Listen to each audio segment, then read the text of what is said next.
Hi, welcome to Lovin Sheila, the podcast. Today we're going to talk about trust. We're going to work on letting a person close enough to you that there's a potential for hurt, but at the same time, how to do it wisely and how to move forward in relationship where you can trust someone. Trust is necessary for all relationships, for spouses, for boyfriends, girlfriends, for children, for parents, for business partners. It's a vital part of every relationship that we enter into. Today we're going to talk more about our most personal relationships, the relationships we have with our significant other, and how we can better trust them and be a better, more vulnerable person. I'm Sheila. I'm a mother. I'm unfortunately a divorcee. I was married 21 years. I am a daughter. I am a career woman, and I am here sharing all of my experiences that I've had over my lifetime, pretty much, and particularly in relationships, and some of the things that I've learned, and hoping that you will grab hold of some of the things that I've learned and avoid some of the pitfalls that I may have made along the way. Certainly, I haven't always made the best decisions, and I am here pretty much telling you about some of those poor decisions that I've made, that I have redirected and evaluated, and came up with some lessons about those choices that I made, and I want to share with you, so hopefully you won't have the same mistakes as me. First, I want to invite you to subscribe to our channel. We have a plethora of information about relationships, about 100 different videos about different aspects of relationships, through marriage, through trust, through divorce, through rebuilding, through all of those things. And today, since we're talking about trust, I want to let you know there is an episode called Learning to Trust. It's Lovin Sheila, episode 11. I think that would be a great prerequisite for this podcast. You know, I recall when I was starting that podcast, I wanted to talk about trust because I was having a hard time trusting. In particular, you know, I had been through some difficulties with my husband, and he wanted it to go away and me to restore him back to what we were. And I was having difficulty just like forgiving and just being like, okay, let's just proceed like this. And so I started to talk about trust and how we move forward after forgiveness and trust. And then it kind of took a turn, and I started realizing that there was an area where I didn't trust myself anymore. I lost confidence in my ability to make decisions. And so I had to learn to trust myself again after my relationship. Take a look at that after you watch this, and I think it's kind of a two-part thing because I actually looked at it before I came to you today. What I like to do is share some of my experiences, and kind of we can go back and we can look and see where I made mistakes and what our learnings are from these experiences. What I may not have mentioned to you before, I have been married twice. I got married the first time I was 22 years old, and he was my first boyfriend, my first true love, and we were married. And I met him when I was 19, and we were in college. I guess I liked him, but the problem here was he had a girlfriend, and eventually she and him, they got engaged, so he and I stopped seeing each other. And then they broke up, and then he came back to me. The bad part, the interesting part, was while he had the girlfriend prior to the engagement, we were kind of seeing each other. And after they broke up, he and I got together. And I have to say this, it's very important. A big part of my intent in that relationship is the competitive part of me. And it was like, okay, I got him now, you know, and he's gonna marry me just like he was gonna marry her. I wanna be clear that those were my intentions. That was what was in my heart at the time. If he was going to marry her, certainly he's going to marry me because I'm just as good as she is. And if she's worthy, I'm worthy too. And so, yes, we got married. I loved him as much as a 22-year-old young woman could love someone. But I don't think I was prepared for marriage. I was caught up, I believe, in the competition and the desire to be chosen, which I talked about in one of my podcast about being chosen. I've been delivered from that, but I wanted to be chosen. I didn't want to be inferior. I wanted him to give me what he gave some other woman. And I got it. I got what I wanted. We were married, and we were married for a few years, and then our marriage ended. Largely because I was not ready, and probably because I did it for the wrong reason. I meet a man 9 years later. He kind of sweeps me off my feet. You know, he told me everything I wanted to hear. He built the fantasy for me. I believed. I wanted to believe everything he said. We fell in love. You know, he told me he loved me. I said the same to him. And then I found out that he was living with a woman. And at this point, I was so in love. Really, it was only after like a month. I was so in love that I really didn't want to let him go. So I listened to his story, the story he told me about their situation and how they were breaking up and they were going to go different separate ways. And so I wanted to believe. I liked him. I held on. And so I accepted that, and he moved out. He got his own place. But turns out while he was out in his own place, he was still seeing her as well as me. I didn't know that. I didn't know that until we got the knock on the door one day, and she came over and she informed me, I think, that she was pregnant. So now she is pregnant. But actually he had told me the night before. Well, I had asked him because there was something fishy going on, and I asked him because they were having some type of engagement. So anyway, so now she's pregnant. I'm in love. And now what? I'll tell you what. I decided to marry him. We went through some changes, some little hiccups along the way, but eventually, I think it was like February, right before Valentine's Day, he asked me to marry him. And of course I said yes. Now, what I want you to know, I want to go back to my intent again. My intent was, well, if she's having a baby, I'm going to get something out of this. Again, this is not behavior I condone. This was just reality, my reality. So she's having a baby, at least I can get something out of this. We'll get married because I love him and I don't want to let him go. So I can't even like justify this. I can't really say exactly where my mind was. But what I do know is that the intent was not pure.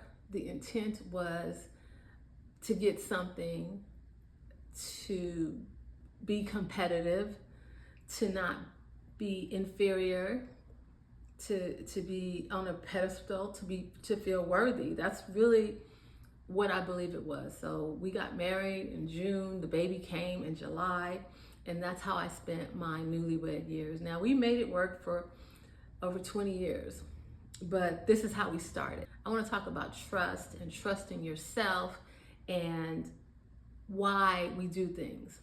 Now, what I learned about me in these situations is that my motivation was not pure. My intent was not pure. Though I loved these gentlemen, I loved them, and at the time I wanted to be their wife. But I did not. It didn't come from a pure and a clean place. One was he was going to marry this other girl. He's certainly going to marry me. The other was, this woman's having a baby. How can I solidify my position in his life? Oh, these were my options. So marry me.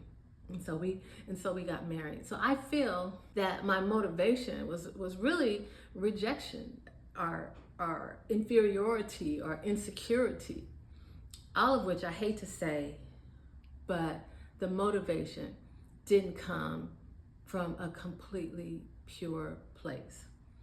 And so that's something I had to take a look at. I've had to look at myself over the years, and I had to evaluate how would I have handled these things differently, because I intend to marry again. So I want to make sure that my intentions are pure. I'm doing it for the right reasons. I'm doing it when I'm ready, because the first time I wasn't ready and I was competing. The second time I was ready, but the circumstances were such that I should have ran. I should have left him alone and handled his family and do whatever he needed to do. and proceeded with my life. But I didn't choose those options at the time. And so I had to look at me because I'm trying to grow, I'm trying to be better. And so what I learned about these situations I learned that in those times, there were no boundaries for me. There were no guidelines. Meaning when I met my first husband and he had a girlfriend, I could have let him resolve all of that and I could have stayed completely out of the picture. But no, I chose to compete, to be one of the choose me people, choose me, and by default, if I'm being honest, by default, he chose me after their relationship ended and their engagement ended. He chose me and I was satisfied. I was happy. And so that was not me exercising boundaries. Moving forward, in my second relationship, he first of all, he was living with a woman. I should have left then, but I didn't. He got her pregnant. I should have left then, but I didn't. What I did was I married him. And so my boundaries were very non-existent. As a woman, I should have better protected those women and their relationships, but I participated in things that I shouldn't have participated in because I had no boundaries, because of potentially my own insecurity and feeling unworthy and my self-confidence and the need to be validated by them choosing me. And we'll go back to that. So obviously it validated me in some way because they chose me. So that speaks to my own self-confidence, because I should choose me and being happy, choose me and not being in these situations, choose me and not being the wife by default. But I didn't, because I didn't have the self-esteem or the confidence to make that declaration or to walk away. And that's the harsh reality. And so that I own that now. And just because they chose me doesn't mean I had to accept the circumstances, but I acquiesced, I went along with it. I obviously drew some worth from them wanting me or choosing me. And so that's something that I had to learn, a lesson I had to learn, that I had to dig deep and inspect myself for, and try and get it right and figure out, the right thing to do and how I could do the right thing if ever presented with these types of situations again. Another thing is recognizing my intent in both relationships. Like I said, I felt like I was motivated by rejection, because in my mind, when they went with the other women, it was a form of rejection to me. And it made me more determined to solidify my space in their life. But the intent was wrong. It was motivated by my sense of competition, rejection, self-esteem. All those things were contributing factors to why I went so hard to be in those relationships. Furthermore, it laid the foundation for a lack of trust in our relationship, because we both started with them having other significant others. Not what I wanted, but not what I needed. I did not need to put myself in those situations. I didn't need to be in a situation where I wasn't ready for marriage at 22, but put myself in the role of a wife, having not had any life experiences, no dating experiences, no nothing, but here I am, a wife.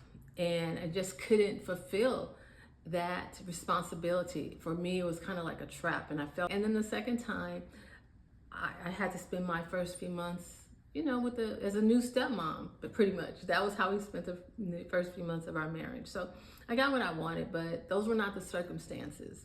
That if I had been patient, if I had better self-esteem, if I had trusted myself and trusted that a better situation or the right situation would come along, then I wouldn't have had to deal with that. But because I was hasty, because I was competitive, because I didn't have good guidance, obviously not strong enough self-confidence and self-esteem, I went for it. And so that's what I learned in this. And that's why when I do the podcast about I'm not excited about people choosing me at this point in my life. It's because I've been her. I've done that. And it doesn't matter if you choose me or not. How are we going to work together? How are we going to contribute to each other's lives? And that's why I say what I say, because I've made the wrong choices.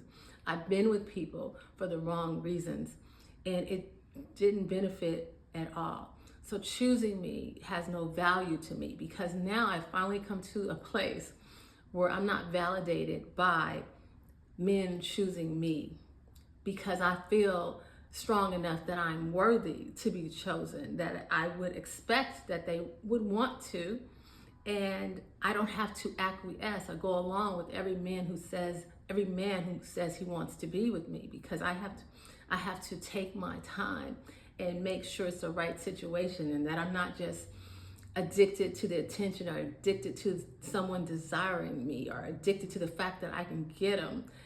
I have to look at my intent. And that's what I think we all need to do in relationships, is look at our intent, why we want to be with this person, and make sure that it's pure and that it's honest and it comes from a good place. And that puts you in a place where you can trust yourself and trust the decisions that you're making. Got a little ahead of myself. Now let's talk about the lessons. How can we better trust, which will allow us to be emotionally available? How can we trust? Give it a clean slate, starting fresh. What are some of the parameters to help us have trusting relationships? So let's start. I can't say this enough. Set boundaries and abide by them. Don't make concessions. Sometimes I know I've made concessions and given a little bit here and given a little bit there. Your boundaries are here, like we always talk about, to protect you from harm. Keep them there, keep them there. The situation with the child, for years, it was a situation, a bone of contention, where his relationship with the child was compromised because of me just being the wife. So set your boundaries. If you don't want to, listen, this is not a hard boundary to make. I don't want to marry a man with a baby on the way. That's not a hard boundary. So don't make concessions. Don't make concessions. Set boundaries and stick to them. Like I said, it gives you the parameters of what you will accept. Remember, people are going to show up as their best self initially. And if their best self is what I just told you, having a hidden girlfriend or a not so hidden girlfriend, that's a good indicator that we need to let them go. Keep our boundaries up, our guardrails up, and proceed. Another thing, it's okay to listen to your gut, to listen to your intuition. It's there for a reason. I recall in my second marriage, once everything started to come out and he was telling me the story, giving me the backstory to his story and why things were the way they were. I recall just saying, I desire to believe you. Like, I just want to believe you, even though I was tormented in my soul. Because I knew that there were lies and untruths. That was what I knew, and that was my intuition. Yet and not only that, it had been exposed, different things had been exposed, but yet I wanted to believe that he loved me. He wanted to be with me. He wanted to start a family with me. And against everything that was demonstrated, against everything that God revealed to me, I wanted to believe. So my spirit told me, my intuition told me, my friends told me, my family, but I chose to do something that went totally against what I knew. So what I'm saying to you is trust your intuition, trust it and lean on it and lean to it. Don't cancel it out. Make sure you factor it in. It's important. The thing is waiting. It's possible that my first husband and I could have been married today, not rushed to do things, not rushed to get engaged, not rushed to move in together, not rushed to do anything. But if we had taken our time and gotten to know each other and see each other in different situations, because frankly, the man that I fell in love with was not the man that I married, but time would have shown me that. Given the opportunity to learn more about the person, the better decisions you will make on if you can trust them or not. Because if you can't, again, keep those boundaries up. Keep that moat. I like to think of it as like a moat around you. They can't cross it because they're not worthy to cross it. So take your time. Anyone, again, who is rushing you to make decisions or to let your guard down expeditiously, that's a red flag. I met someone more recently, and I'm often told that I'm a little guarded or whatever, and it actually had me like questioning myself, like, am I available? What's wrong with me? But then I thought about it a little bit more, and he initially met me and he wanted me to just jump in, and he was like, not harassing me, but going hard on me about me being guarded. And he said, you're just supposed to jump in. I am not prepared to do such a thing. So, if they're pressuring you, trying to make you move before you're ready to move, let them go. Like, it's not worth it. If they are worthy of your trust, if they're respectful, they'll also respect your timeline and how comfortable you are moving things. I want to make sure that what I said before is these men chose to make me their wives. They asked me to marry them, and I accepted. And I find that a lot of times men will come to you and they determine that they want you and they want to be with you, and it's almost like they just think that you're going to go along with that, and you're like, yeah, as if no one wants to be with you and you have no options. And you do, remember this, you do have options. And you're not validated. I want to repeat this. You're not validated by them wanting you.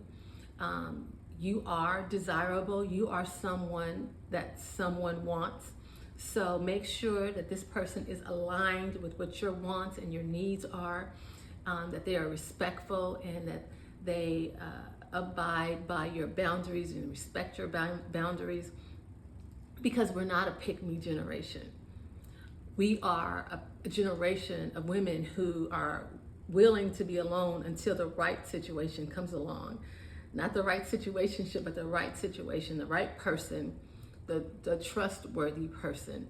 And so remember that we're not getting validation externally. Our validation comes from within. So if a man chooses you or he doesn't choose you, you're still worthy. So always remember that. Really, the objective in relationships is to have someone that you trust and that you feel safe and that you can open up to. Be open, to be free, and to be accepted by a man, the person that I'm with.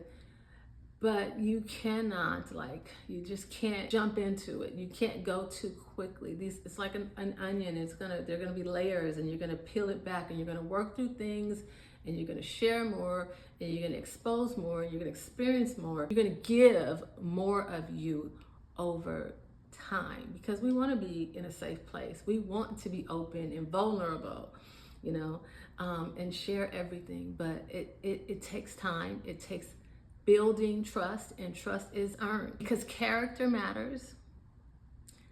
It absolutely matters. Their track record matters.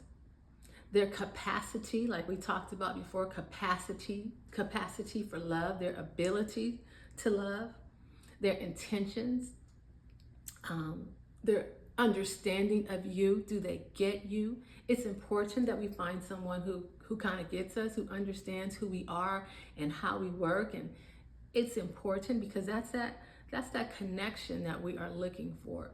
So remember, we need character. We need good intentions. They have to have a good track record, at least with us. I'm not concerned about what happened before me necessarily, but with me, you got to have a good track record and a capacity for love. I need to know who you are and what your character is. That's needed if we're going to trust someone to care for us completely. And ultimately, if we're going to be emotionally available and vulnerable, we have to trust you to care for us completely. Spirit, mind, body, soul, emotions, everything. That's what it's vital for trust. It's like going on a date. You can't expect everything on the first night. You know, you go out, you sleep together, you get engaged, you get married all on the first night. That would be alarming, right? So likewise in a relationship, everything's not going to happen expeditiously. But over time, things will start to level up and you'll become more and more comfortable and the trust will develop and the vulnerability will happen and you can have a strong relationship. But it takes time. It's a process. You know, it's a marathon. It's not a sprint. And that's what I learned in my previous relationship. I was a sprint to get to that altar. I was ready to get married. I wanted to get married. I wanted to be their wife. But now I realize that it is a marathon, and I've run a marathon before, and I know how that goes. I know it's ups and downs and a little bit of tribulation, a little bit of why am I doing this, a little bit of how much longer, a little bit is it over yet. It's a whole lot of stuff. It's like a little bit of I can't do this, I'm done. It's a little bit of all that, and that's what relationships can possibly be. But even in the process of getting to that altar, you can endure all those emotions that I just mentioned. But it's the time, it's the resolve that you have to resolve those conflicts, those issues, those days when you want to give up. It's the commitment that you make, and that's something that's important. So I recall in my second marriage, oftentimes we get into a problem. He mentioned divorce, and I was very committed, and I wanted, like, let's just like talk about it, or let's just commit to be committed. You know, like maybe I didn't want to talk about it, but we're together. Let's just stay together. But you know, if I had spent more time, I would have known how he dealt with conflict.